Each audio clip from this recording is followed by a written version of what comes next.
Well, hello and welcome to the Hong Kong Legends DVD of Mr. Vampire. Mr. Vampire was actually a Golden Harvest production, but here we see the good old Media logo has been slapped on top of the old classic Golden Harvest one. But for some reason they didn't take off the logo for Boho, which is just coming up now, which was Sammo Hung's in-house company at Golden Harvest, the imprint under which he made films. For some reason their logo always reminds me of a black hole in the middle of space. This was his first independent company under the auspices of Golden Harvest, and when he left Golden Harvest, Sammo formed another company called Bojon. And the name of this movie we're looking at today is Mr. Vampire, and the Chinese title is Keng Si Sin San.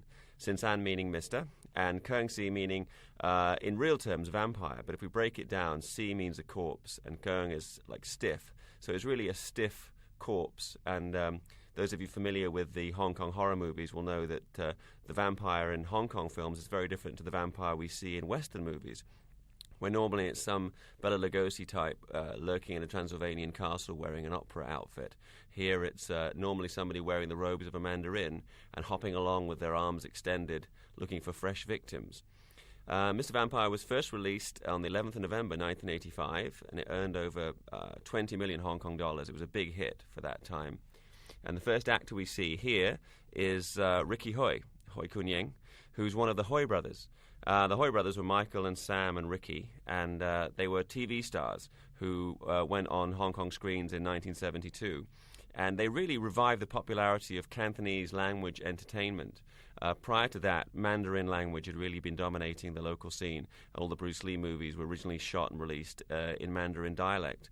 And Michael, who's the oldest of the Hoi brothers, was the guy who kind of led the charge in bringing back TV and films that were done in Cantonese language.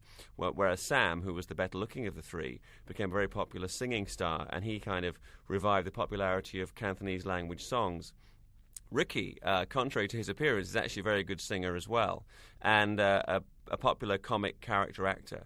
You can see him in such films as Ronnie Yu's debut film, The Trail, and he worked with Jackie Chan on the films Project A Part 2 and Miracles. And we see him here in the Taoist headquarters of one of the main characters, Master Chu, who's played by Lam Ching Ying. And we get these kind of senses that something's wrong with the place.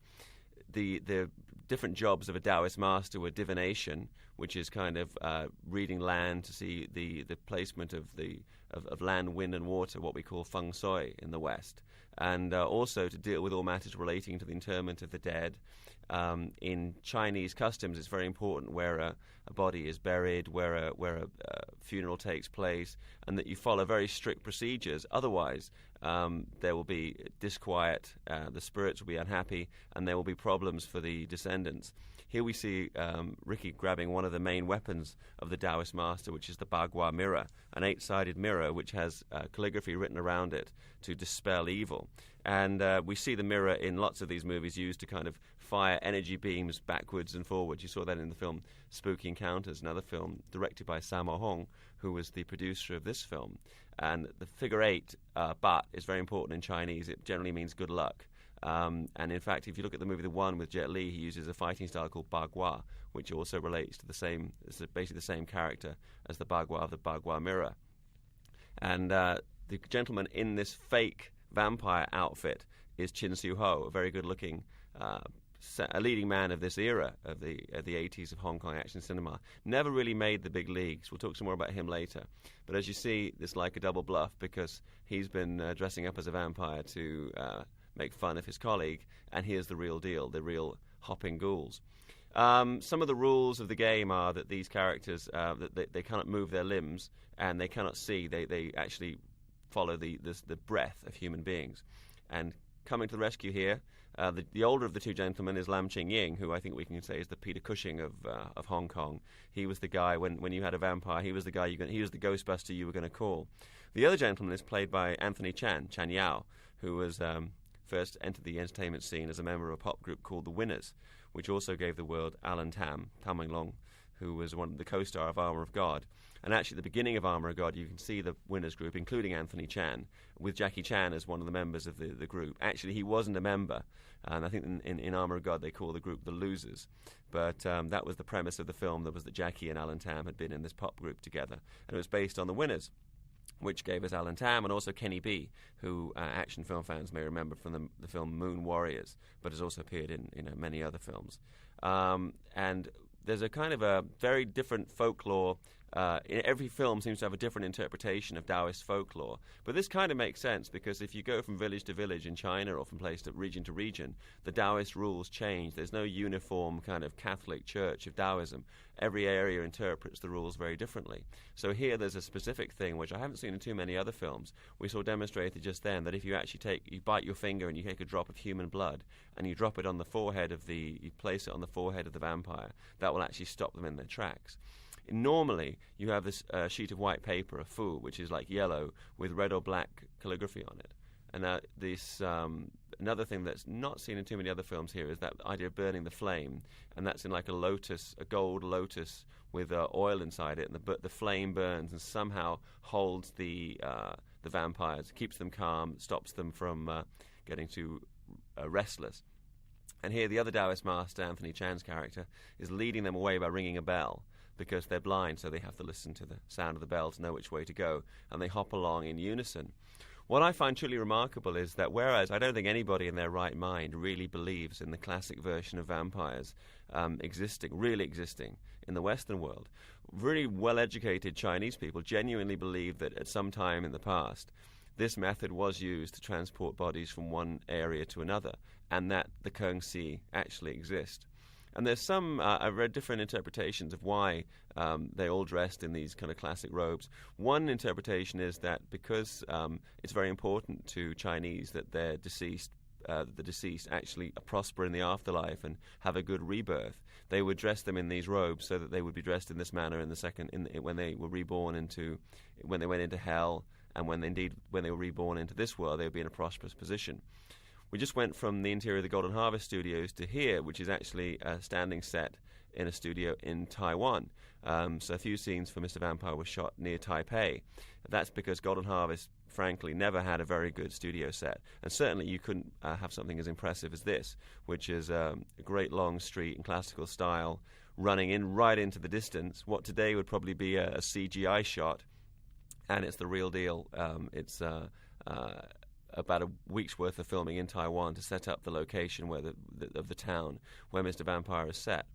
And several things you don't normally notice in a Hong Kong movie, but I mean the production design and the detail and the backgrounds on Mr. Vampire is really very impressive, as are the costumes. I mean, if you look at what Lam Ching Ying is wearing here, obviously there are the classic robes of the Taoist master, which we see later in the film, but the incidental costumes are very well realized, and the whole film has a kind of a prestige look to it.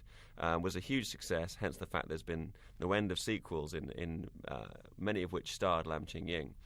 And here we have a scene that kind of, if you look backwards, it was kind of like a scene in Way of the Dragon, and if you look forwards, it was like a scene in Once Upon a Time in China, which is when a Chinese martial arts master goes to a Western-style tea house and is embarrassed because he doesn't really understand the custom, doesn't speak English, can't read an English menu, but at the same time doesn't want to lose face by seeming to be a country bumpkin. So they kind of go along with what they believe to be the manners of the moment.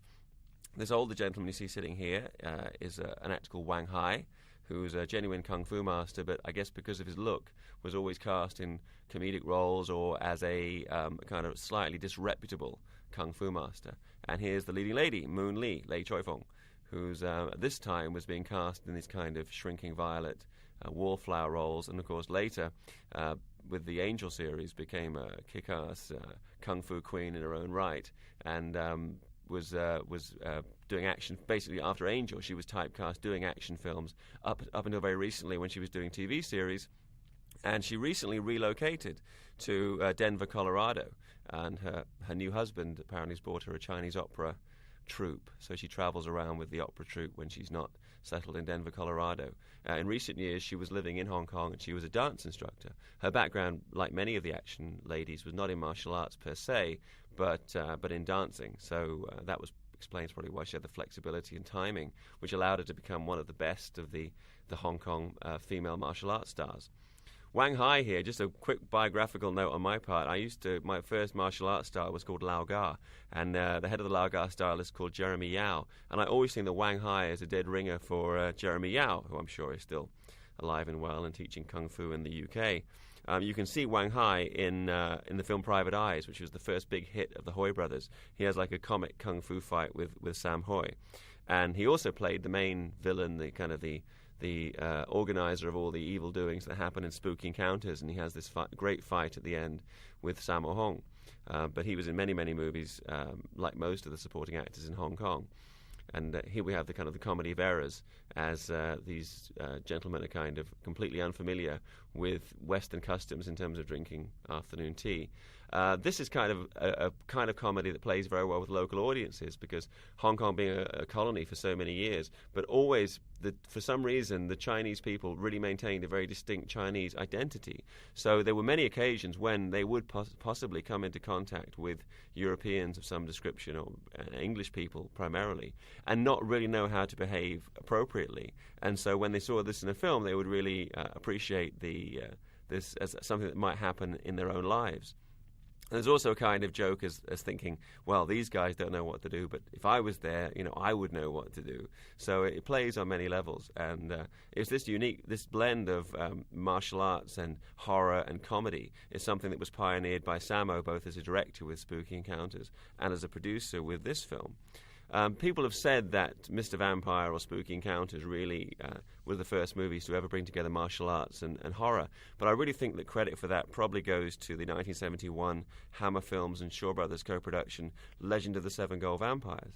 What Sammo brought to the mix, and which gave the genre, the mixed genre, its longevity, was the comedy, was the humorous aspect, because up until that point, horror films, both in East and West, had been played relatively straight. And you really see here, I think, a lot of the source material for subsequent efforts like Sam Raimi's film The Evil Dead, and, of course, Choi Hark's classic A Chinese Ghost Story. And this actual location here, the interior is still on the Taiwanese street set, so it allows you to go back and forward between the interior and the exterior quite easily. And our guy here, Siu Ho, who was a great-looking guy and somebody who really should have been a bigger star than he ever was.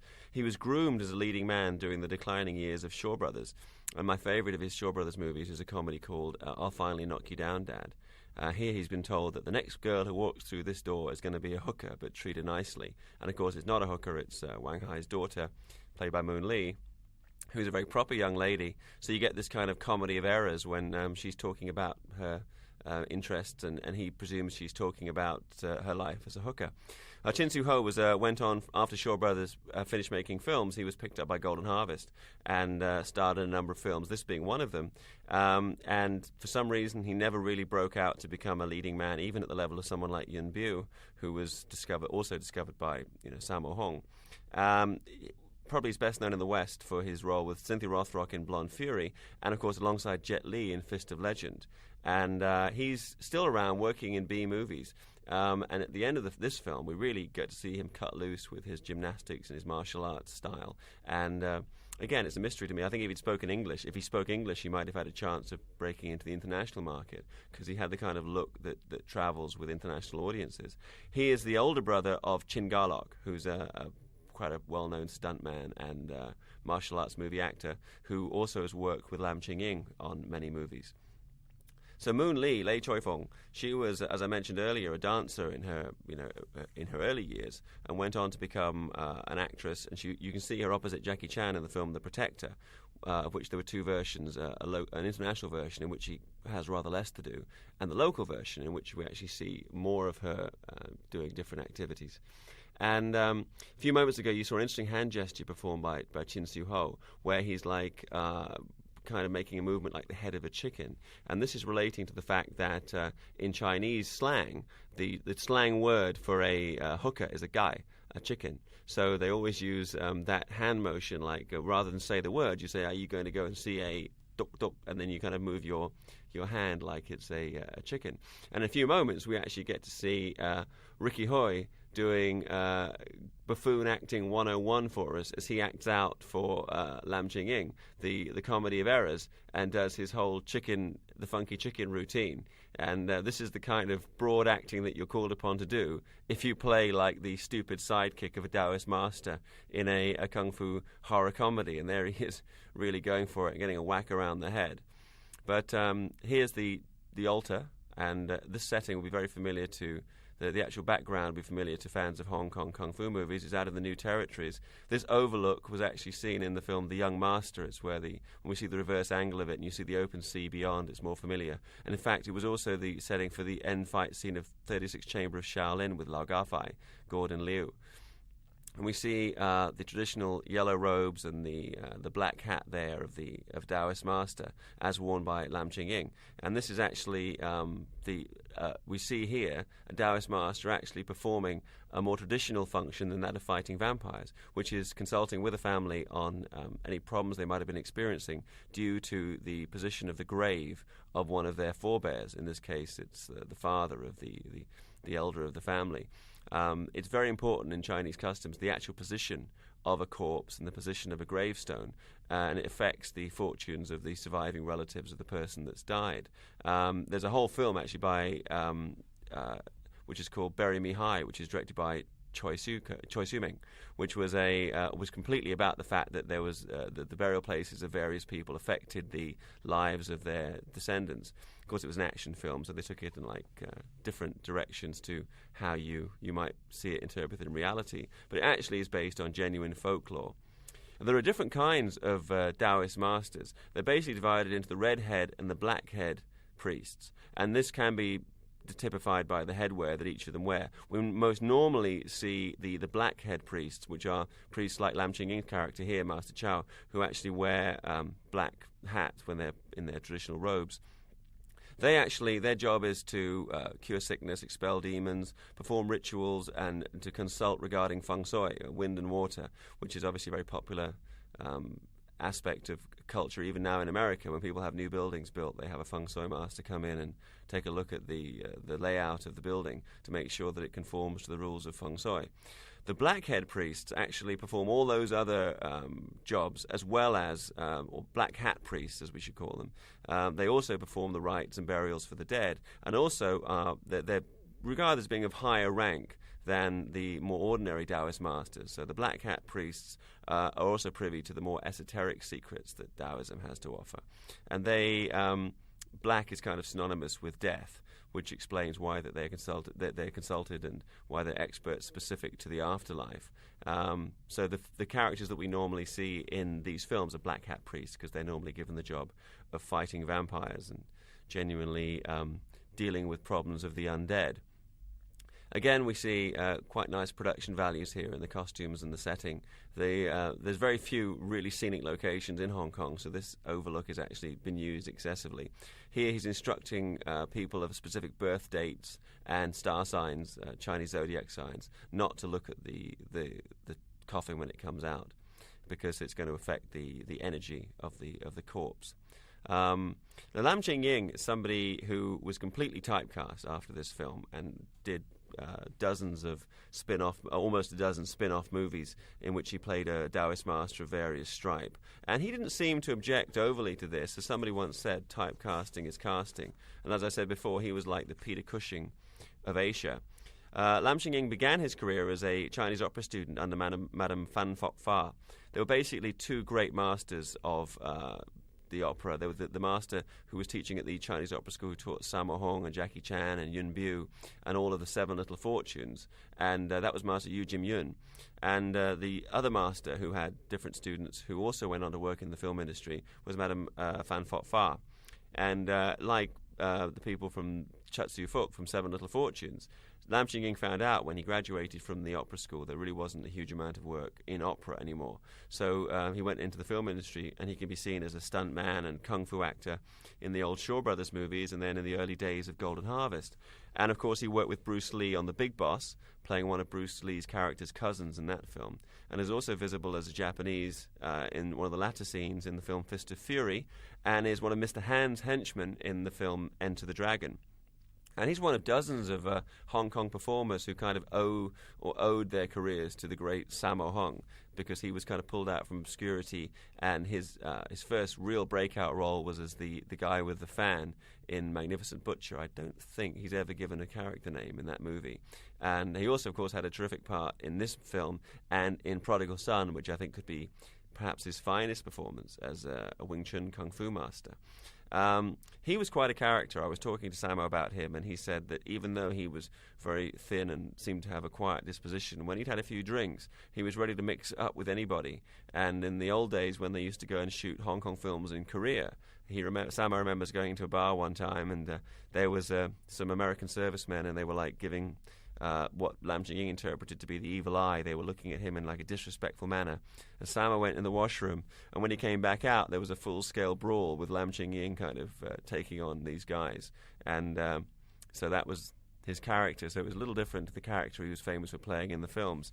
And in this sequence, he does quite a long soliloquy explaining the rationale behind the reasons why a body is revived as a vampire. Basically, it's searching for air, which is kind of setting something up, because later in the film there's going to be the scenario where the blind vampire is actually attracted to the human air being breathed by the human beings.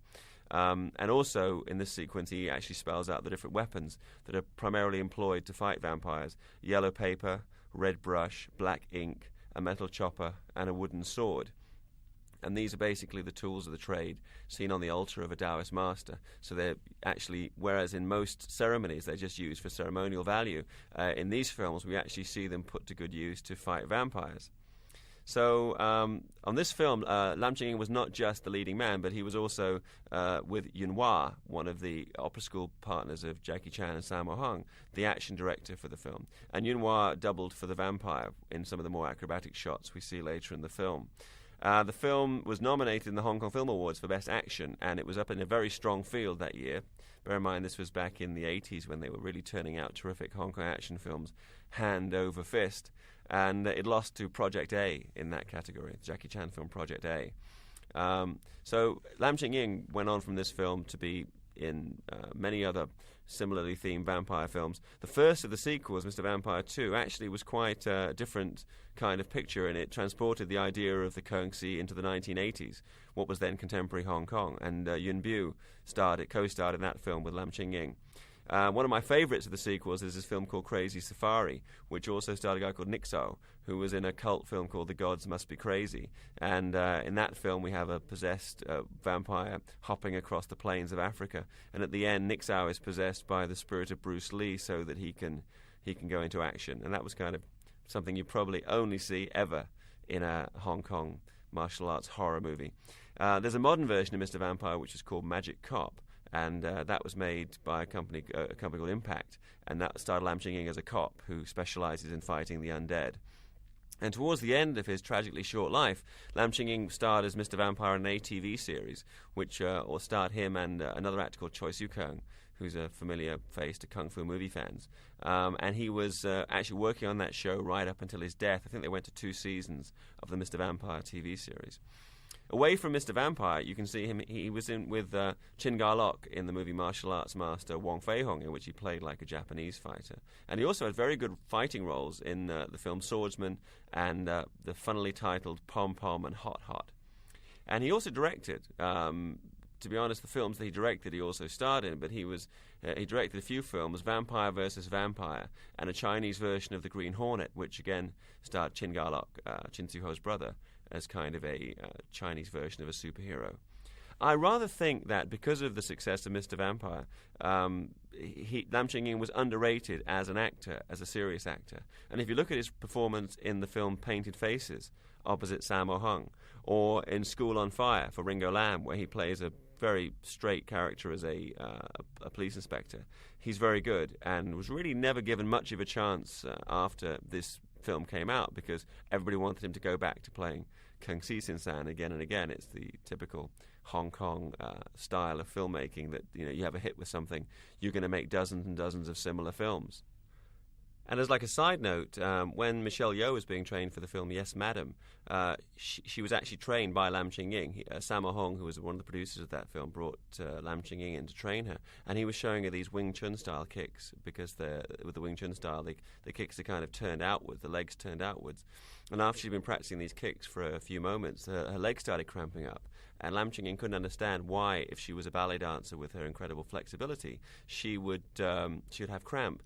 And, of course, what it is in ballet is that the kicks are kind of turned inward. And in martial arts, or at least in the Wing Chun style, the kicks are kind of turned outwards. So she then showed him how to kick inwards. And his legs, of course, cramped up. So it was like obvious there's different kinds of flexibility. But I guess it has to be said that Michelle became very good at martial arts. I don't know that Lam Ching Ying ever pursued ballet to any great degree. But his girlfriend, Lam Ching Ying's girlfriend in his later years, was Yun Kintan, who was a well-known character actress, still is a well-known character actress in Hong Kong films and TV. You can recognise her playing the madam in the kind of the chicken house in Jet Li's film The Last Hero in China, and she was also Michelle Yeoh's aunt in the film Wing Chun. She's most famous locally for her role on the Kindred Spirit TV series. And on another biographical note, she looks just like my mother-in-law, who of course is very beautiful. Lam Ching Ying passed away, unfortunately, in 1997 from liver cancer. And I remember watching the TV footage of the funeral, and Sammo was actually in tears. And I think it's probably one of the few times I've seen Sammo this kind of emotionally distressed in public. And the reason, I think, was that Lam Ching Ying, being very stoic, and in some ways, like the character that you see in the films, had not told anybody of his illness. So it came as a complete surprise. Nobody had any time to really come to terms with it. He just passed away and left this great legacy of films, of which I think most people would appreciate. This is the film for which he'd be best remembered, and indeed probably the best film in which he starred. The female ghost who we're seeing in some scenes here, this lady is played by Pauline Wong Sufeng, who was actually a Shanghai native, who became a popular actress in the 80s. She actually won the Best Actress Award at the Hong Kong Film Awards for her role in the film Love with a Perfect Stranger, and was actually nominated the same year as Best Supporting Actress for another film called Nightcaller. So she certainly had her time in the sun. She's kind of a little overlooked now. I don't know that her films have really stood the test of time, apart from this one. She also made a name. She was one of the first of the local actresses to be in like one of these naked photo books that were very popular in the 80s. They used to pay a lot of money to any sexy local star to kind of take their clothes off and do a book of photographs, which kind of fits with this character because she's playing the equivalent of a fox spirit, which is a specific kind of Chinese ghost that lures men and kind of loves them to death, which is a terrible way to go. But this character is kind of a prototype for the one played by Joey Wong in the Chinese ghost story films. Women are supposedly very susceptible to becoming ghosts, specifically if they die before marriage, and this is a very chauvinistic interpretation, unfortunately, like a lot of Chinese, older Chinese culture. But the idea was that if a woman died before marriage, she really wasn't a member of the family she was born into, and not having married, she wasn't a member of her husband's family. So she died without a family. Therefore, she would come back as a ghost, looking for love. And if she was affected by negative energy, she'd become a fox spirit and then lure men in and love them to death, which is, I guess, what this character is trying to do with Siu Ho in this movie. When you're looking at these films, I mean, it's easy to think that all of the cultural stuff that we see here is made up by the filmmaker, but actually Taoism has been a key element of Hong Kong, of Chinese culture for thousands of years. We'll talk more of that in a moment. Let's talk about Billy Lau here, the guy on the left. Billy Lau, Lau Lan Kwong, is a comic actor. He's semi-retired now, but in the 80s and 90s he was very visible in films, normally in supporting roles. This is actually quite an early role for him in this film. He was nominated for Mr. Vampire at the Hong Kong Film Awards for Best Supporting Actor and Best Newcomer. Didn't win either. He had a stiff competition for Best Newcomer. Maggie Cheung was actually nominated for Best Newcomer in the same year for her role in a film called Beyond the Yellow Line, which escapes me. I didn't remember that film. But obviously it's a very early Maggie Cheung production. Billy Lau you can see in supporting roles in Yes Madam, Shanghai Express, Inspector Wears Skirts, the Jackie Chan film Miracles, and appears to have made his last major big screen appearance in Sammo's last major Hong Kong film, which was called Don't Give a Damn, Mo Min Bay. And he's, as I mentioned before, he seems to be semi-retired. He appears on TV and in films occasionally in supporting roles. He's doing other businesses. He was, for a time, my wife's optician, and oddly enough, he's wearing glasses in this film. And I think he wears glasses in real life. But it was kind of, Mrs. Logan put her eyes in his hands, not literally, but figuratively. But going back to talking about Taoism, I mean, it's a basically not so much a religion as a way of looking at the world and trying to find balance between the different elements of nature, and has been in existence for thousands of years. And the philosophies behind it were first laid down by Lao Tzu in the classic Tao Te Ching, which is like a kind of a treatise about how to live properly in accordance with the Tao, or the Way, which is basically talking about a way of conducting your life in such a way that you have happiness and prosperity and health. And the Tao Te Ching, as many people know because it's become very popular worldwide, a collection of poems giving instruction on the best way to do this. And his belief was that you had to live a life of deep contemplation and meditation, and in this way you could unlock the secrets of the Tao, but you had to do it by direct experience. And that's the famous kind of equivalent of a koan, which is looked, it can't be seen; listen, it can't be heard; reach, it can't be grasped. The Tao that can be named is not the Tao, which really means that unless you experience it personally, then you haven't got it. And Bruce Lee, I think, borrowed very heavily from Taoism in terms of his Jeet Kune Do, which could also be read as Jeet Kune Tao. So you could actually say he was the way of the intercepting fist, and Lao Tzu was teaching like the way of living. And there's really two sides to Taoism. There's like the philosophical form, which you can apply to any aspect of life without having to give up the world and become a monk. And then there's the religious Taoism, which is what we tend to see in these films, which is a specific code of practice followed by people who take Taoism as almost as a lifestyle. Taoism has been a popular folk belief, or if you want to call it religion, it's been a religion in China for thousands of years. It's not explicit in that you can be a Taoist, but you can also follow other religions like Islam or Christianity and Buddhism. So there have been attempts in the past to kind of meld them together, but kind of unsuccessfully. I remember there's a line in the film Big Trouble in Little China when one of the characters says, it's like a salad bar, with the Buddhism and Taoism and Islam. We take what we want and we forget the rest. And that's it. Again, it's the Bruce Lee thing. Take what is useful, reject what is useless, add what is specifically your own. So Taoism has coexisted fairly comfortably alongside Buddhism and Confucianism for most of the great span of Chinese history. And they've mixed so readily, it's difficult to say where one ends and one begins, and where one belief system has inspired the other. Some Taoist rituals, obviously inspired by Buddhism, and vice versa. Here we have our first real view of the famous hopping vampire. And there's different explanations of why they move in this very specific way. The one that I lend credence to is people have said, well, what's happened is that the limbs of the vampire are very stiff from rigor mortis, therefore they don't bend. So they have to, if they want to move, they have to move in this way with their legs straight and their arms straight. Another explanation was that it was the nature of burial garments in the Qing dynasty that the legs be bound together to prevent excessive movement in the afterlife, or to bring peace to the dead body. And I'm kind of less convinced by that. I think it's more likely that it's rigor mortis. And there's actually an internal logic to this film, because when the old man, when Wang Hai's character later in the film does actually become a vampire, because he hasn't been lying in the earth for any period of time, he is quite fluid, he's quite flexible, he can actually move around like a human being. But it's only when a vampire is actually laid in the earth for tens of dozens of years that it actually does develop this unique phenomenon, which is the stiff limbs. Another explanation for the Mandarin robes was that to convey the fact that, in the films this is, to convey the fact that these vampires are very old indeed, they would wear the clothing of the previous dynasty. Therefore, if we can say that this film is set during the Qing dynasty of Chinese history, that the robes these people, that the vampires wear, will be from the Ming dynasty, the dynasty preceding. And that's another explanation. And really no one's ever written a Bible as you would for American TV series, which is like the Bible of Hong Kong vampire movies. So every director has looked for different folklore from different parts of China and interpreted it accordingly. One of the major sources for Mr. Vampire, and in fact many of the Hong Kong supernatural films, is the book Lao Jai, which is also in Mandarin will be Liao Jai Ziyu, or Strange Stories from a Chinese Studio. Forgive my pronunciation of the Mandarin, but it's a famous text by an otherwise little-known scholar called Pu Songling, who lived from 1640 to 715.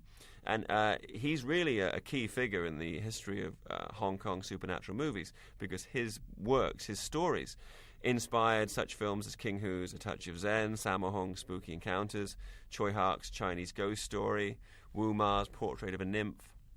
He was a writer who really had no great claims as a scholar, and he came up with this wonderful line about himself. He says, "I am but the dust in the sunbeam, a fit laughing stock for devils." And he admitted his only real skill was in loving to hear people talk of supernatural and taking down those stories.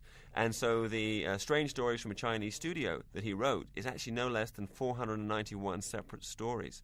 And it was circulated in manuscript for many years before finally being published posthumously. He'd passed away many years earlier. His grandson actually published the book in 1740. And of those 491 tales, only 200 have ever been translated into English. But of course, the whole canon of stories was available to Chinese filmmakers, and they borrowed them extensively to make horror films. Mr. Vampire is actually inspired by a Pu Songling story entitled The Resuscitated Corpse. And the director of Mr. Vampire is a gentleman called Ricky Lau, Lau Gunwai, who's worked, another person who made his name with Sammo Hung, and he directed Where's Officer Tuba, which Sammo also starred in, and also a film called Nocturnal Demon, which also starred Moon Lee. And he, Mr. Vampire, probably his best remembered film, was actually nominated in 12 categories at the Hong Kong Film Awards, but only won for Best Score. And it really won. The reason it won, I think, is because it had a very memorable theme song, which was actually composed by a European gentleman called Anders Nelson. Anders is known to the Bruce Lee fans because he had like a cameo for a few moments in the Bruce Lee film Way of the Dragon, and can also be seen in a supporting role in Jackie Chan's film Miracles. But his main livelihood in the years he's been in Hong Kong is that he was a pop star, initially with a group called Ming, and he was like a contemporary of Bruce Lee's brother Robert, which is how he got to be in Way of the Dragon. But he went on from being a pop singer in his own right to being a composer of songs which were used in films, and did the famous theme song for this film, which was very well received and won the award. His company is actually called Melody Bank, and if you see at the end of the film, there's a credit for Melody Bank, which is Anders Nilsson's company. And he's still alive and well and working in Hong Kong in the music industry in various ways. Actually did a re-recording of some Bruce Lee songs for a Japanese company, so I think the spirit of Bruce Lee still influences him. I mentioned earlier the art direction. Actually, the art direction is by Sai Kan Lam, and the production values throughout are really extraordinary. This location here is actually in the studios at Golden Harvest, and on what they had in terms of a street set. And then once we get inside the cell, there's actually an interior in one of the sound stages. And here we see Siu Ho in the classic stealing around at night outfit that's issued to all people who, in Hong Kong martial arts action films, up until and including Crouching Tiger, Hidden Dragon, they always seem to have like a set costume for stealing over the roofs of buildings at night. This sequence coming up here is, I think, one of the great comic sequences of any, certainly of any of the Hong Kong horror movies, but I think it's a great sequence by any standards, because it really... It's just visual humour and would work in any market. And I think one of the tests of comedy is that it travel, because, I mean, it's easy to do local comedy that plays to the local background and culture and everything. But to do comedy that really work worldwide is a big challenge. And this is something that Hong Kong's most famous comic export, Stephen Chow Sing-chi, has to deal with, because his films have really been... kind of locally hugely popular, but it's been kind of hard. It's been hard to make them travel, because so much of the comedy depends upon Cantonese language or an understanding of the plays on words of Cantonese language. So here we actually have a sequence where you don't really have to understand Chinese whatsoever to be able to follow the flow of the comedy of the sequence, as we have Lam Ching Ying's characters in jail, and they're working out a way to get him out and at the same time to subdue the vampire. We were looking earlier at some of the weapons of Taoism. The different tools that they use include the mirror, the Bagua mirror, which is a key tool. And actually the mirror itself is 8-sided and with different characters written on the sides of the mirror to give it extra power. And you find many Chinese houses actually have the exorcism mirror over the door. And it's not just to repel ghosts, but also to repel evil of any kind. And again, it's an example of how superstition in Chinese society seems to have survived and to flourish, even in the era where people are on the internet and they're using computers and all these kind of things. People still actually follow very traditional methods to repel evil and to ensure good fortune. There's very different interpretation also of hell. Often in the subtitles for a Hong Kong film, you hear somebody talking about so-and-so is in hell. And I think in the Western Christian version of hell is that it's a place where bad people go. In Chinese thought, hell, as it's interpreted, is actually almost like a way station, that after someone dies, the spirit actually stays close to the body for a certain amount of time after the person has died, which is why it's so important in these films that the actual corpse is properly cared for and that the proper formalities are observed. And then they actually get to go to hell, which is like a way station, and then they go into rebirth and are reborn into the world in another body, dependent on the laws of karma. And here we have a kind of very animated-looking vampire with the blue fingernails. This is something else that's quite typical to the movie Mr. Vampire. I don't know that all the other vampires in Hong Kong horror films have these blue fingernails. And if you look at the prison guards coming through the door there, the guy on the right is Yun Mo, who was one of the opera school classmates of Jackie Chan and Sammo Hung. And there he's on the right of the screen there, looking forward. You see him, he's actually was a member of the Chatsu Fok, the Seven Little Fortunes performance troupe. Then became like an actor and a stuntman in his own right. He's probably best known to kung fu fans for his role in Magnificent Butcher, where he plays like the monkey boxing fighter. But it was common practice then and now on Hong Kong films, if you had a really good stuntman and martial arts guy in the background, he would be brought forward to play like a key role in the film. Happens less often in Hollywood, I guess, because of the union restrictions. Mr. Vampire had an interesting sidelight on the history of the Mr. Vampire series. There was an attempt made by Golden Harvest to make an English-language version of Mr. Vampire under the title Demon Hunters, and it was produced by David Chan, who is still a key player at the Golden Harvest studio, and is still actually quite reluctant to talk about this particular thing that happened in the 80s. They were planning to. Mr. Vampire had been well received by the overseas market, so there was a plan afoot to do an English language remake. And it was going to. They couldn't get Lam Ching Ying. Bizarrely enough, he was unavailable. He was doing another film overseas at the time that they needed to shoot Demon Hunters. So they found Yuen Wah to replace him, because Yuen Wah had also worked on Mr. Vampire and could also handle the action sequences as well as playing the role. And in fact, Yuen Wah has played a Mr. Vampire-style character in a number of films. There was Yuen Wah as like the Taoist master. And from America, they got Jack Scalia, who'd been, I think, on the TV series Dallas and starred in a number of B-movies for companies like PM Entertainment. And initially it was Tanya Roberts, the Charlie's Angels and Sheena, Queen of the Jungle actress. But for some reason, Tanya Roberts didn't work out, and she was replaced by Michelle Phillips, who was a singer with the Mamas and the Papas, who later became an actress. And they all flew out to Hong Kong and began shooting up at the Golden Harvest Studios. And after several weeks, the production was abandoned. The specific reasons for which, I'm not sure. I believe that it was basic language problems, that Yuen Wah couldn't speak English very well, that the work method of Hong Kong filmmaking is very different to how it is in Hollywood. And so after all these conflicts and I guess the footage not being up to par, Raymond Chow, who was and is the head of Golden Harvest, decreed we haven't finished. So we've started, but we needn't finish. So he pulled the plug, and there was no Demon Hunters. But boy, wouldn't that be an interesting additional footage for a DVD to see the unseen clips from Demon Hunters, which still exist, I'm sure, along with lots of other wonderful rarities in the Golden Harvest studio archive. But as it happens, actually, Michelle Yeoh's company, Han Entertainment, is now planning a modern vampire movie. So that maybe will be the equivalent of what Demon Hunters. It would be a vampire film with Chinese-style vampires in it. So I guess that all these years on, it would be the equivalent of what Demon Hunters might have been had it been made. But going back to talk a bit about Taoism, I mean, it's the principle, the central principle of Taoism is based on the Yin-Yang symbol, which was popularized by the Beatles, among other people, which is a familiar symbol with the black and white, a disc cut into two halves, one black, one white, with a black dot in the white and a white dot in the black, showing basically the interrelated nature of life and the elements. And the aim of Taoism really is to balance the 5 classical elements of the world: fire, water, air, wood, and metal. And there are classic texts by Lao Tzu and Zhang Tzu which explain the principles, and these are interpreted by religious Taoist masters and applied to such matters as marriage, death, festivals, the cycles of farming, crops, or all the issues that people in rural China would have had to contend with.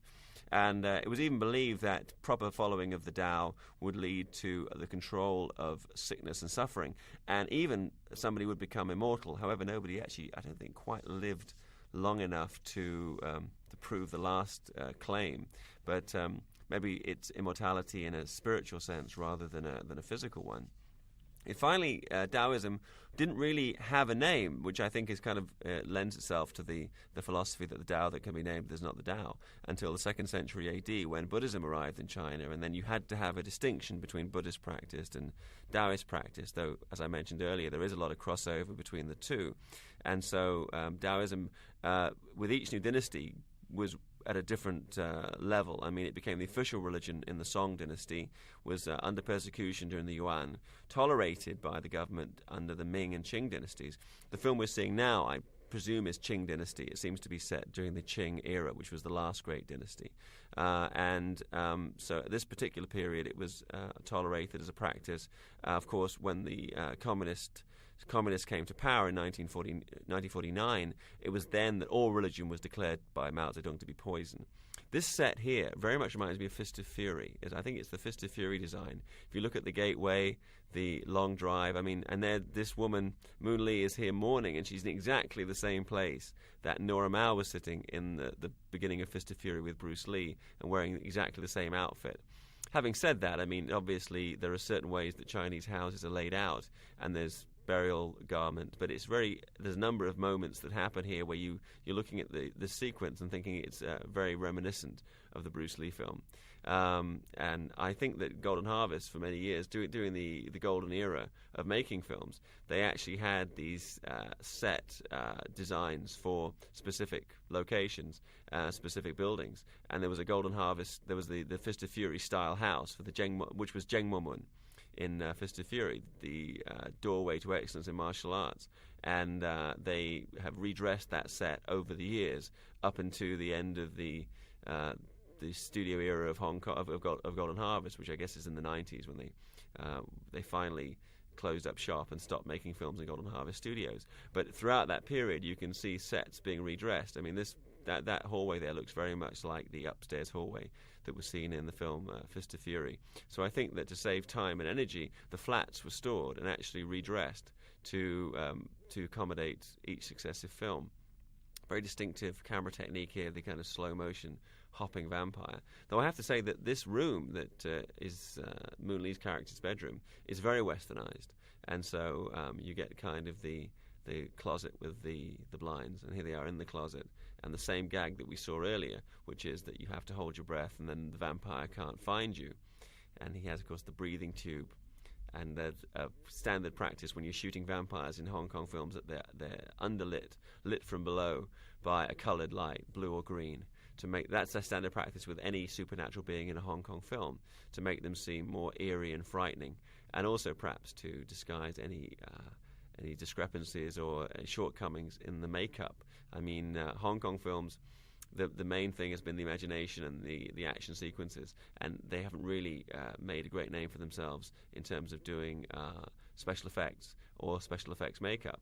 Up until this present day, it's still a challenge to try to get that area of Hong Kong filmmaking to the same standard as the action sequences. So the vampires here actually look pretty good. Even up close, they look pretty good. And the idea is that it's kind of a withered, long decayed corpse that is brought back to life is hopping around with all the powers and the limitations. The powers being, of course, that it's virtually unkillable. The limitation being that it can barely bend its limbs, and in this film anyway, is blind. And this was actually something practiced. This logic continues through most of the Mr. Vampire series, though other films draw on take other interpretations of Chinese vampires. And that's quite permissible, because China being the vast country that it is, different regions have different kinds of beliefs. So it'd be quite understandable for a Hong Kong filmmaker to look for to follow basically the traditions they either grew up with, or maybe the traditions that they heard about from a specific region of China. And so you would not have a uniformity to Hong Kong horror filmmaking. And here's a great sequence with the three of them contending with the vampire. One thing about the use of the term vampire, it really connotes in the West the idea of a demon who's drinking blood. Hong Kong vampires don't tend to have that same hunger.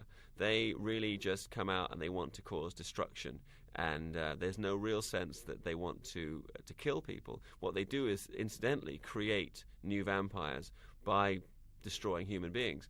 And in this film, we have a sequence where Ricky Lau, who is about to get bitten, will become like a semi-vampire, which is there's a whole series of stages for a living person between being bitten and actually becoming a full-on Kung Si. And there are certain processes that can be used to cure vampirism.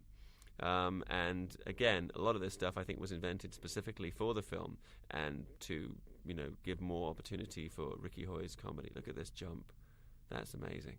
And again, further evidence of the fact that Siu Ho really underrated as a stuntman in terms of an on-screen performer of his own stunts and as a martial arts fighter. And he was decent as an actor. I mean, he looked great, and he was a decent actor. I don't know quite why. There's the gun. It's the Fist of Fury. It's the end shot. The guy's coming in with the guns. So they're shooting the wrong direction, but it's a similar shot.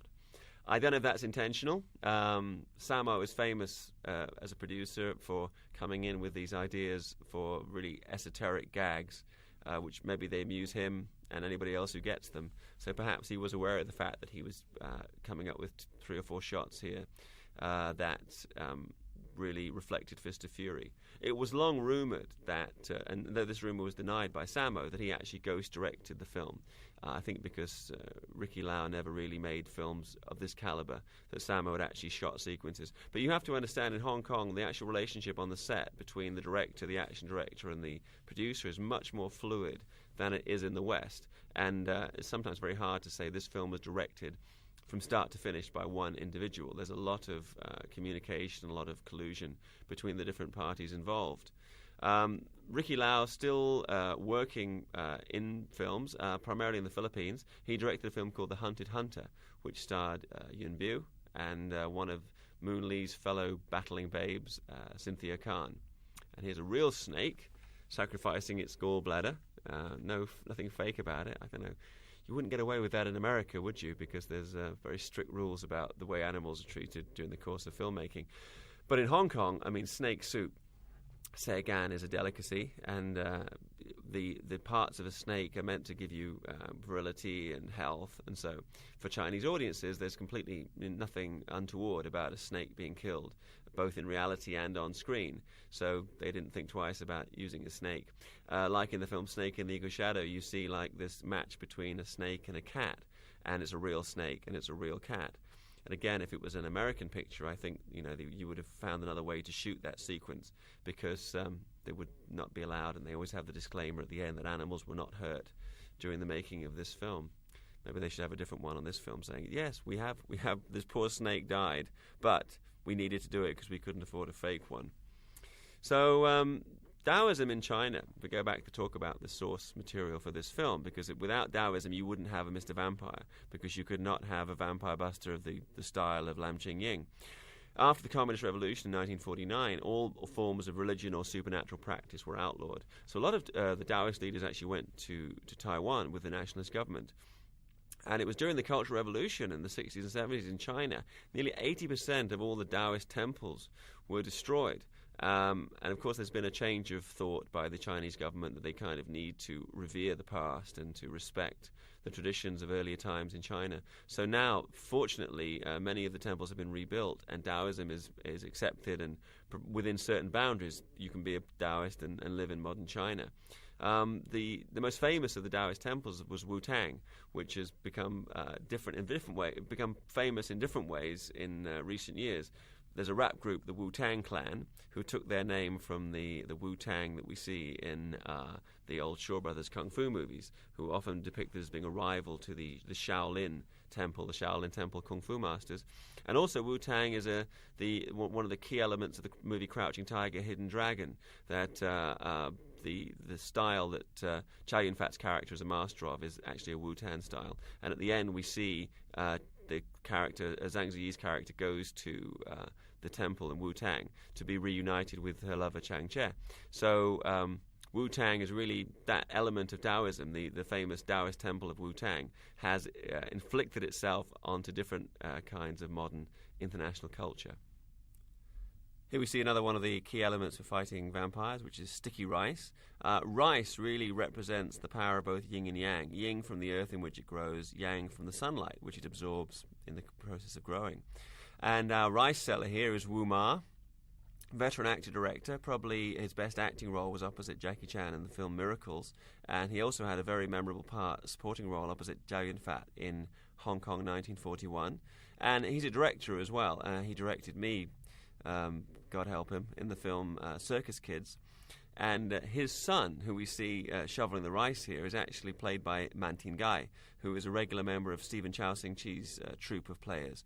And you can see Tin Gai as the goalie in the recent Chow Sing Chi hit Shaolin Soccer, which I believe is going to be released in America as Kung Fu Soccer.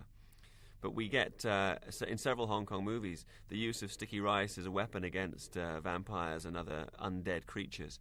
And always this gag of in one movie it wasn't actually rice, it was eggs, and they were meant to be duck's eggs, and some chicken eggs got mixed up. And here the wily rice seller, played by Wu Ma, is like, well, I don't want to give him all of my sticky rice because I won't have any for my other customers. So he tricks Siu Ho by mixing in some fake rice, some ordinary rice, some unsticky rice as well, which means that it will not be as effective when he's kind of using it to combat the undead. So this is like foreshadowing what's going to happen in our final reel when this particular weapon is not going to be as effective as it was hoped for. Rice, of course, one of the key elements of Chinese cuisine. And I remember when I was first introduced to Chinese culture, sometimes I wouldn't be able to finish my dinner. And somebody said to me the famous line, "Every grain of rice is a drop of sweat from the farmer's brow," which is probably the least appetizing thing you want to hear when you're having dinner. But anyway, something to remember. It's true. You should not waste food. We're talking about exorcism tools, or the weapons of the Taoist master. The mirror, the eight-sided mirror, has normally inscribed on it different symbols which reflect different aspects of the balance of nature. Tin, which is sky; Dei, which is earth; Soi, which is water; Fo, which is fire; Loi, which is thunder; Feng, which is wind; San, which is mountain; and Wu, which is lake. So you'd have Tin, Dei, Soi, Fo, Loi, Feng, San, and Wu would be the elements reflected on the points of the mirror. And they obviously add power. If you just pick up a normal shaving mirror, it is not going to work as well. You also see the bell, and the bell is interesting because there's a lot of, I think, transmigration of ideas among cultures. In the Catholic idea of exorcism, there is the idea of bell, book, and candle, and the candle being the light that will dispel evil, the book being the Bible, and the bell being an instrument that's used to ward off evil spirits. And it's found in the European tradition, in the Catholic rules of exorcism. And here we see it again in the invocation rituals or the exorcism rituals of the Taoist principles. And also, of course, we saw it used earlier by Anthony Chan's character as an instrument to lead the hopping ghosts back to their eventual resting place. Another weapon that you see in the films is a sword made from old Chinese coins. And traditionally, when a Chinese corpse was laid out to rest, 2 coins were placed on the eyes. So this relates, I think, to the fact that these coins have an actual power unto themselves. So a sword made of coins is an instrument that you see, and it's held together by a specific kind of red string. String is another instrument, and we saw earlier the coffin actually bound by red string. And you notice, actually, if you go back and see the shape of a Chinese coffin, very different to the shape of the lines, the kind of the square lines of the Western equivalent. And if you look at the roofs of Chinese buildings, I mean traditional Chinese buildings, not like kind of the square monsters that we all live in these days. But if you look at traditional Chinese buildings, the corners are all curved upwards. They have like spikes curved upwards, and this is basically to deflect evil and ensure good fortune. So the actual coffin, as being like the home of a dead person, has a similar shape on the roof, which is that the central is flat and then at the edges it rises upwards. So this also is for the same thing, to deflect evil and ensure not just benefit for the spirit of the person interred, but also spirit for the good health for the spirit and fortune of the surviving heirs of the person who's died. Now we're going here. We see one of the subplots of the movie, which is the man and ghost romance between Siu Ho and Pauline Wong. And this is a line that you hear in Chinese ghost story, and you hear it in a while here. A man cannot love a ghost, and it's been, I think, one of the key archetypal ghost stories of the West and the East is a male or female ghost coming back from the beyond to be in love with a human, normally with a chaotic result, as we see in this scenario depicted here. And Pauline Wong, Wong Siu-fong, is now pretty much retired from the industry. I haven't seen her for a while. She got married, had a kid, and kind of stepped away from filmmaking. Normal career path of actresses, unfortunately, in Hong Kong films, is that they have a brief career doing a number of films and winning awards, and then when they do get married, the husband tends to insist that they retire from filmmaking, as indeed happened with Bridget Lin, Lam Ching Ying, who is a popular local actress. You'll know from films like Zoo Warriors and the Magic Mountain and Swordsman 2 specifically, where she created her character, Invincible Asia. And she married a local businessman, and that was it. She had to retire from filmmaking. And the same thing happened with Wong Siu-fong. So this set actually built on one of the upper stages at the Golden Harvest Studios. We see the seduction sequence where she's using her mystical powers to win over Siu Ho's character. And this was something that is a recurring theme and something that Choi Hark drew on for the film A Chinese Ghost Story and its many sequels and spin-offs. And the style of filmmaking that he used there was also very influential on American filmmakers like Sam Raimi, with all the swooping camera and the flying camera techniques you saw in that film. We always look at these films now that they're kind of very tame, because the Hong Kong filmmaking tend to have very extreme violence and action sequences, but in terms of the depiction of like sensuality and sex scenes, they are always very tame. But even for any kind of suggestion of an intimate relationship between a couple was for many years was not allowed at all in Hong Kong film. And it's really not until like the early 70s, if you look at a film like The Big Boss with Bruce Lee, the suggestion of any kind of sexual relationship was a real breakthrough, because up until then, unless a film was specifically a softcore pornography film, then you could actually get away with this kind of depiction of somebody's relationship. But if it was a mainstream film, you could not even imply that there was an intimate relationship. Love and romance happened at a very ethereal level, like exchanging a handkerchief or a couple exchanging a look. And that was as profound, that was as explicit as you could get. And you could never, go into a lady's bedroom, as we're doing here, for this kind of supernaturally enhanced love scene. As he's obviously been drugged by the tea and coming into her arms. But my God, what a way to go. This was the fox spirit was a key element of Chinese supernature. The idea that these female spirits, the equivalent of what we have in the West, a succubus, which is an unquiet spirit who roams the land looking for male company, and then drawing out all of their energy to feed herself. And all of these spirits are kind of the arch foe of the Taoist master. And in fact, there are three kinds of Taoists. There's the layman, the ascetic, and the priest. The layman would be like an ordinary person who tends to follow Taoist principles. I mean, like an office manager who brings in a feng shui master to actually look at the layout of the office. So they're a believer, but they're not actually, a master themselves of Taoism. Then there's the ascetic, who would be somebody like a mountain-dwelling hermit who went away into the wilderness, like John the Baptist in the Bible, to find enlightenment out in the Badlands of China.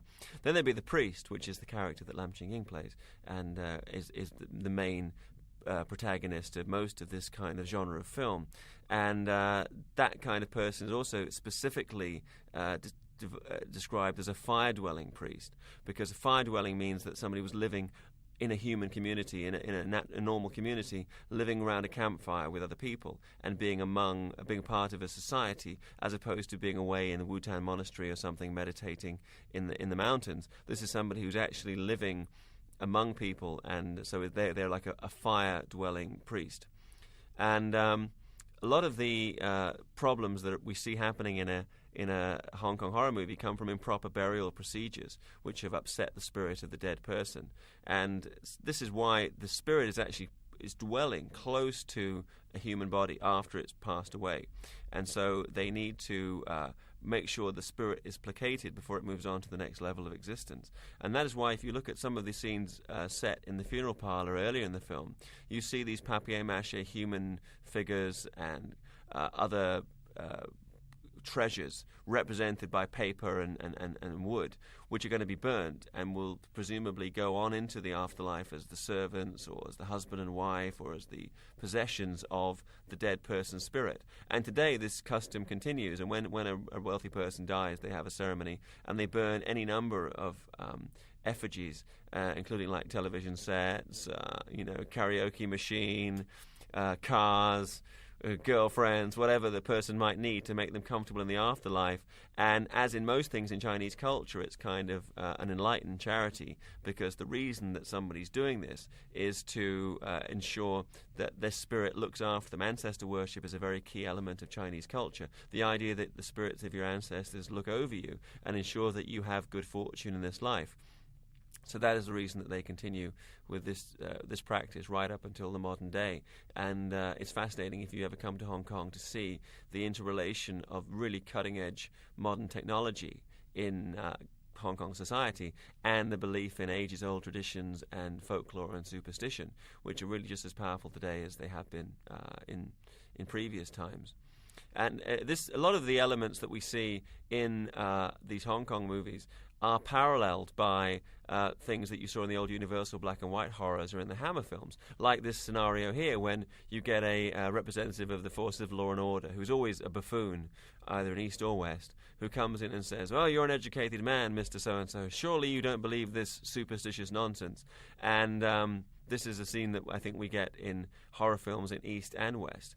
And I think there is a crossover. I mean, there is a sense now when people are talking about action films that they criticize American and European filmmakers for borrowing from, or stealing even, from Hong Kong action films, when the reality is that Hong Kong filmmakers have been cinematic magpies for years and have borrowed no end of devices and ideas from American films, because being a British colony, British and American films were widely circulated and readily available in Hong Kong in a way that they were not in mainland China. So local filmmakers did get to see a lot of Western international films and were influenced by them. So I think it's unfair to say that it's been a one-way street. Here we are in the wilds of the Chinese New Territories. People who've never been to Hong Kong, I should tell you that even though the main Hong Kong that you see in all the movies and TV series is this incredible gleaming metropolis, that Hong Kong as a territory has vastly more countryside than it has city. And as you go up towards China, you get these wonderful expanses of land. And Hong Kong filmmakers have made use of them over the years. I mean, that's where all of the classic kung fu fights took place in the old period movies. And here we have this very effective sequence of the vampire in his resting place, looking a bit more, actually, less like a vampire and more like the zombie makeup for the classic Hammer films plague of zombies, where they had the very even to this day I remember the sequence where the zombies woke and rose from the earth. But that's actually genuinely quite scary and effective. And back at the Taoist headquarters, poor Lam Ching Ying has his hands full. He's got one of his acolytes is afflicted with semi-vampirism, and the other one has been the victim of a succubus. And, of course, poor Moon Lee, she's still wearing that white flower in her hair to signify mourning. White is the Chinese colour of mourning, which is why you always see people in funerals in Chinese films wearing white outfits. So it's very unusual. You'd never find a traditionally thinking Chinese bride wearing white for a wedding. She'd be wearing red, which is like a lucky and good and powerful colour for a wedding. You would never wear white for a wedding, only for a funeral. So that's another way in which Chinese culture very much differs from our own, from Western culture. And looking at films that have been inspired by the Chinese horror action films, I would think the Mummy films are a very good example of films that have drawn from that tradition, because they also combine comedy, horror, and physical action, semi-Hong Kong style physical action with jumps and kicks and wire stunts and all that other stuff going on. So it's an example of a very healthy thing, which I think is the kind of the transfer of ideas from one culture to the other through the medium of film. And I certainly haven't been one of these people who've been jumping up and down in outrage that Hollywood filmmakers should borrow from the kind of the work that's been done in earlier generations by Hong Kong filmmakers. And here the problem that this female ghost has is that this talisman has been painted on his chest by Lam Ching Ying, and these characters are so powerful that they repel the female spirit. And of course, he then she implores him to wipe them off, otherwise she'll be so weakened that she will be disintegrated. And I think that the worst fate for a Chinese ghost is that you lose the power to come back, to reincarnate, to come back into the world in a new body. And there's no end of Chinese horror or supernatural films where you actually can see that this is a key element, that you have to create a circumstance within which somebody would be able to reincarnate in a good life. And here's the famous mirror being put to use with these kind of very basic visual effects, which films of this era were using. I mean, this was about as good as it got. It's kind of like the phaser beams from Star Trek. This the beginnings of visual effects in the tradition of Hong Kong filmmaking, and later to find its apotheosis with films like Storm Riders and A Man Called Hero, by which time you actually had a proper effects studio, and some visual makeup effects there to show that Lam Ching Ying can actually see through the mask of this ghost woman and see her truly horrific nature. And there's the knife made of coins that I mentioned earlier. And Lam Ching Ying, of course, was a terrific stunt performer in his own right in his younger days, but employing a stuntman for some of the more dramatic stuff. And this is a bad hair day for a corpse, and this amazing floating head routine, and the headless body still full of action. I wonder if that hairstyle was inspired by Tina Turner. I think that's kind of the look that she was sporting at this time during the 80s. And she's no match for the incredible skills of Lam Ching Ying, wearing the famed yellow robes of the Taoist master. So there we see she's completely fogged the brain. She's like the phantom. She has the power to cloud men's minds. So Siu Ho sees his own master as being his opponent, when of course he sees Ricky Lau's character as being his opponent, when actually it's Lam Ching Ying. And this kind of conflict I think is central to this kind of film. The idea that if you look at Chinese Ghost Story, it was actually Wu Ma playing the Taoist sword master and the guy with the bow and arrow who's out fighting ghosts, and he gives the same advice to Leslie Cheung, that a man cannot love a spirit, and it's common folklore, and people actually believe that in previous times men would be travelling through China and would be set upon by seductive spirits and would lose all their energy and be destroyed by their passions. And this very much is a Confucian idea and a Taoist idea that everything must be in balance, and if your sexual passion or your that aspect of you is out of whack, then it will destroy you. So this, I think, probably is the source of these rather colourful folk tales. And of course there was the Chinese ghost story, and then they took it one step beyond with the Chinese erotic ghost story and its sequels, which also proved very popular. And Sex and Zen, which was a cult hit in the West and a huge commercial success in Hong Kong. And like all of these films, as soon as you have one that's a hit, you get a bunch of sequels. Here you get some physical effects in the same vein as The Exorcist. I think one of the reasons that The Exorcist, the American movie The Exorcist, still works after all these years is that so much of the of what happens on screen is real, that it's actually a physical effect. I myself, I'm not a huge fan of CGI when it draws attention to itself, and I think that the best effects used in films are when you look at a movie and you don't really know how they accomplished a specific feat, and it has an air of reality about it. When you kind of step out of the film and say, gee, look, what a great special effect, then the filmmaker's kind of defeated his own purpose, because you're not really watching the film anymore, you're watching a documentary. And some of the stuff that works, some of the effects that you see in these older Hong Kong horror movies are admittedly quite hokey.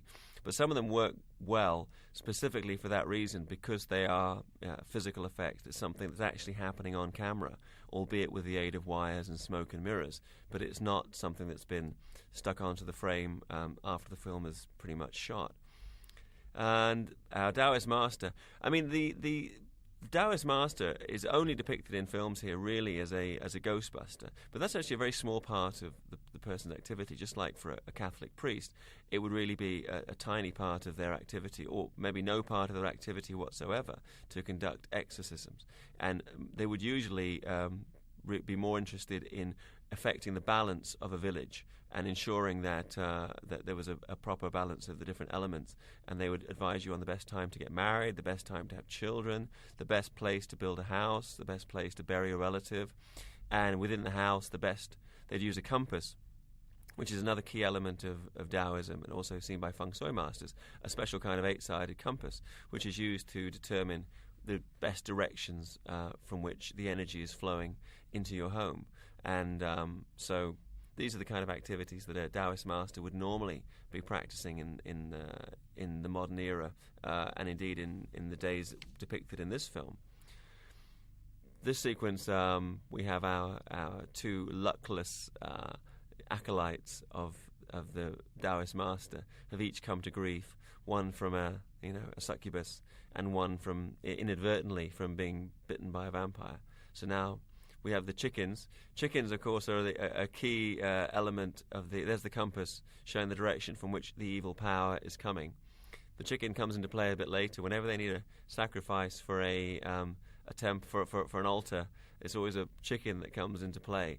And you have to bear in mind that in Chinese culture it was quite common in the house to have the chicken running around most of the day, most of the week, getting it nice and fat, ready for the weekend, when the kids would basically prepare the chicken for the Sunday dinner or whatever the meal was going to be at the weekend. So people really not as concerned during the 80s about animal rights as they are now, and I firmly believe we should be concerned about animal rights, but I think that films tend to reflect culture, and so it's unfair to really impose the values that we have in our enlightened culture, unlike the 80s when really Chinese were more we're not nearly as concerned about those issues as they are now. It's actually been a very long, slow struggle to raise awareness of environmental issues in Hong Kong, and a lot of damage has been done to the environment over the years, because there's basically been just an aim to profit and make money, and no real interest in preserving the environment in which we live.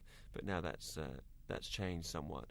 So now we have Ricky Hoy as the blue fingernailed vampire, and Siu Ho tied up basically to keep him away from his ghostly girlfriend, and the kind of visual, physical comedy that is like a mainstay. And the red string here. Red string is another weapon used by the Taoist masters. Red is a very powerful color in China. I mean, in Chinese films, if you see somebody in a red outfit, normally it's somebody specifically powerful in kung fu or some other form of power. Red and yellow are the power colors. Traditionally, the only people other than Taoist masters allowed to wear yellow were people connected to the royal family, and the the word Wong, yellow, is used to describe the emperor. So if you were a member of the royal family or you were close to the emperor, you could wear yellow. The more yellow you could wear in your clothing. So you see robes made of red and yellow because if you look at the Buddhist robes, they are actually red and yellow. And there's some Superman-style flying effects as Pauline Wong goes into action to try to reclaim this poor young fellow who she set her sight on. Mind you, if you were a ghost, if you're a female ghost, I mean, Siu Ho is a pretty good place to start because he was a good-looking young fellow. And him and his brother were actually, as well as being stuntmen and martial artists, were also keen drivers and used to race in Macau and the rally and to do kind of cross-country racing in rally cars. And that was they were also famous as good drivers as well as being action movie filmmakers. And all that we're seeing now is taking place in the backlot at Golden Harvest, and this must have been a great time. I mean, I used to visit Golden Harvest during this era, but it must have been a fantastic time to be on the backlot, because whereas now people are shooting one film at a time in whatever studio space we have left, this era when Hong Kong cinema really was in its glory days, there's the Yin-Yang symbol I mentioned earlier with the black and the white together. But in the glory days of Hong Kong film, which is when this movie was made, there would have been Jackie Chan and Sammo Hung and John Woo and the other great filmmakers all working on different studios and really competing with one another. And inside of Golden Harvest, you had people like Sammo Hung and Jackie and other filmmakers coming in and shooting on the sound stages, and you would run back and forth between them. And there was a sense, it was like, I think, the glory days of Disney when Walt Disney used to generate kind of a kind of positive rivalry between the different animators. And you had the same thing here. There was a different kind of animation. The Raymond Chow encouraging a healthy competition between his stable of martial arts action filmmakers. And I think for Shaw Brothers, it was in the 70s, and for Golden Harvest in the 80s, that you had this whole generation of filmmakers doing incredible work and competing one with the other. And he realizes that they've been tricked by the rice seller, that some of the rice is actually not sticky rice, but regular rice. And meanwhile, back down in the tomb, the Kung Si is twitching and preparing to come out for its next to find its next victim. And there's a sense of evil about this particular creature. I mean, sometimes they depict it as being not innocent. At the beginning of the film, when we saw them hopping along, they were innocent. Here's a Taoist text actually defining the nature of the Kung Si, and that's actually drawn from the classic book that we were talking about earlier, which is the Strange Tales from a Chinese Studio by Pu Songling. And this really was like the archetype. It was like the 101 Nights of Chinese supernatural. So it was a source from which you could. It's like I guess Bram Stoker's Dracula was, or Mary Shelley's Frankenstein was, for American horror movie makers. That the strange tales, actually provided Hong Kong filmmakers with a rich folklore to draw on in terms of making these kinds of films. Back onto the set there briefly, we're in Taiwan for this, when you see those stone arches, because they actually had constructed a real street out of stone, which could be a permanent standing street for shooting films and TV series on. In Hong Kong, unfortunately, you never had enough money. So most studios couldn't afford a standing set. Only Shaw Brothers did, and Shaw Brothers were shooting TV series and other movies at this time, so it was pretty hard to get there. So here, this shot is the new territories in Hong Kong. So the very distinctive shape of the Chinese buildings, where they're now doing this kind of cremation, because it's, I think, a universal weapon against vampires is fire. That fire has a purifying quality, and that if you burn the body, that will actually destroy the vampire or any kind of ghoul or zombie or hopping corpse that you care to name. That fire will do the trick. And I guess that also relates to the increasingly popular custom in the West of cremation, that there's a purifying quality, whereas traditionally people were buried, which was now considered, I guess, unhealthy and old-fashioned. Not to mention the fact that, of course, in Hong Kong, cremation increasingly became popular because burial space is limited. They actually, where I used to live in Lam Tin, they used to have down the road from me the Chinese permanent cemetery. And I mean, I'm thinking, is that permanent as opposed to one where you can check in and out?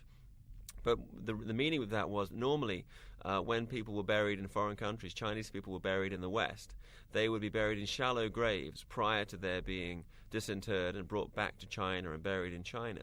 And that happened up until probably the middle part of the last century, when people in the governments in America and elsewhere would not allow you to bury corpses in shallow graves under any circumstances. So you had Chinese permanent cemeteries sprung up in the West, and in Hong Kong, where previously bodies might have been taken back to China for burial, they were now buried in Hong Kong, which is why you had to have a permanent cemetery to indicate that this was somebody where people were buried for the duration, they were there for the big sleep, they were there for the long haul.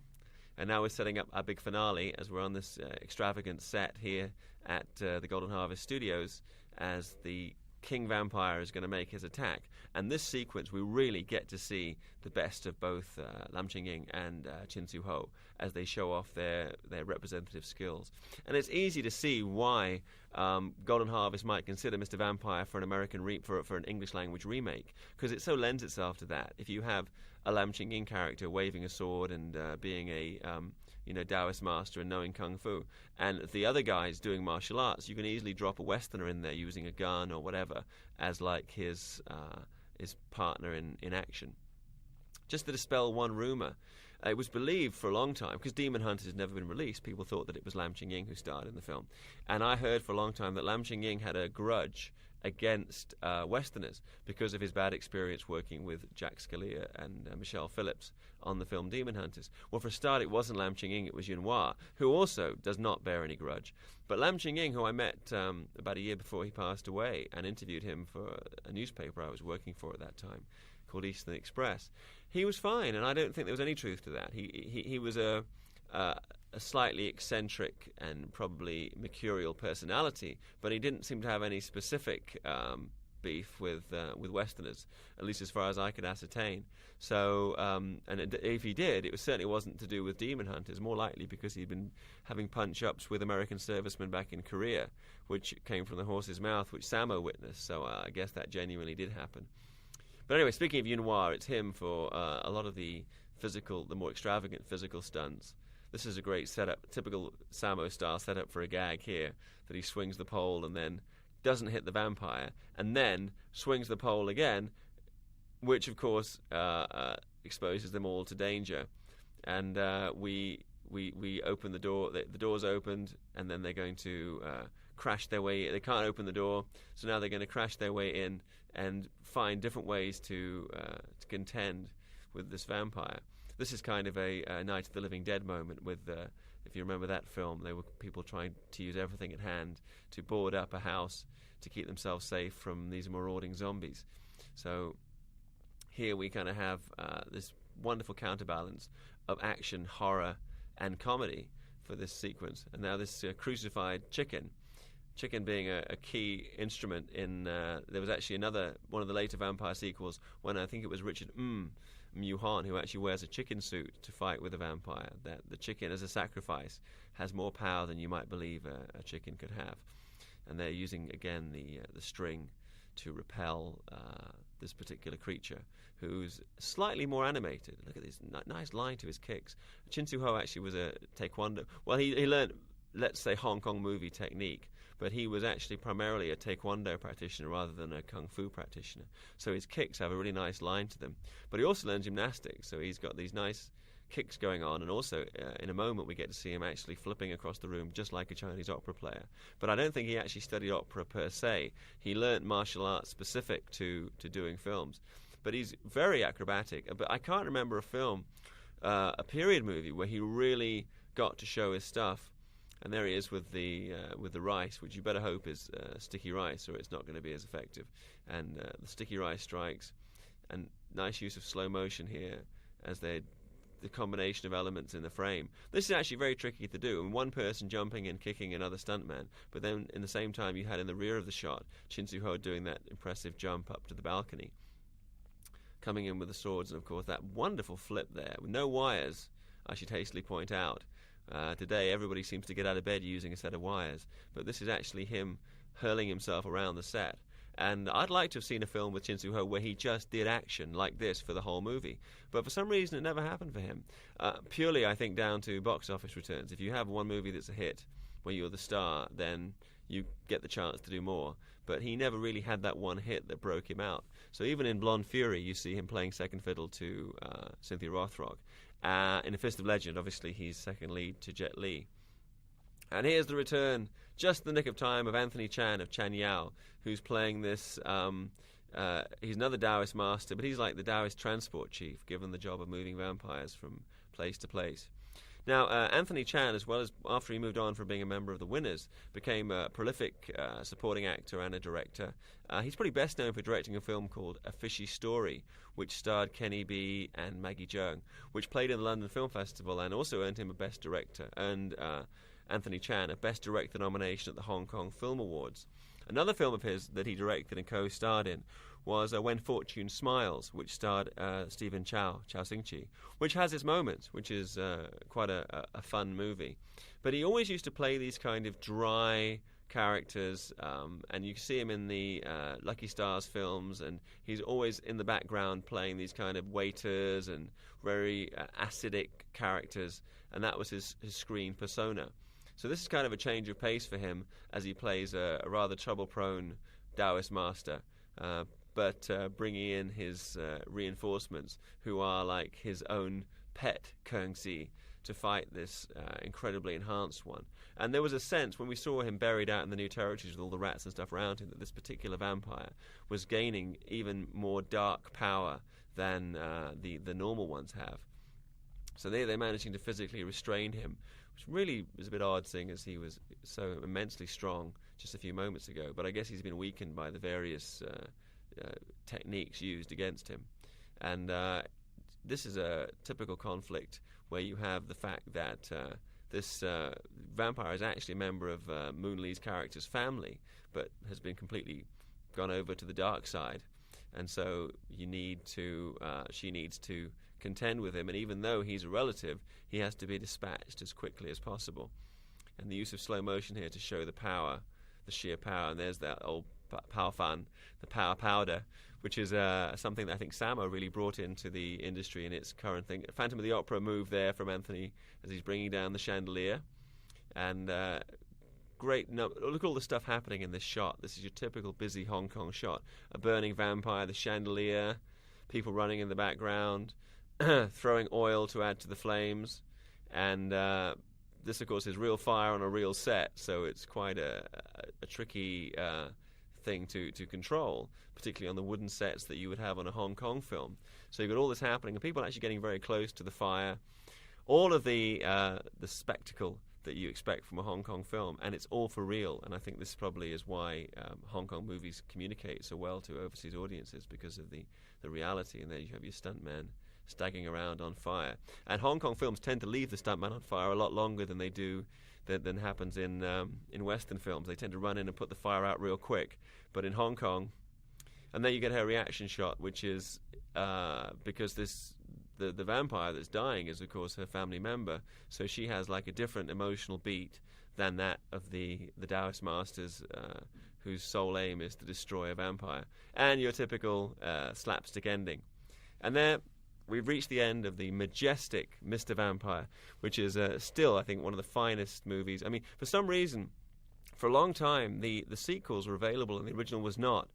And it was quite late in the day that I actually got to see the original Mr. Vampire, this film, and appreciated that it was really such a terrific example of the genre. It was an example where first really is best, which isn't the case with all the film series. Fantastic combination of action, horror, comedy. It really established all the archetypes for a whole subgenre of Hong Kong horror action films.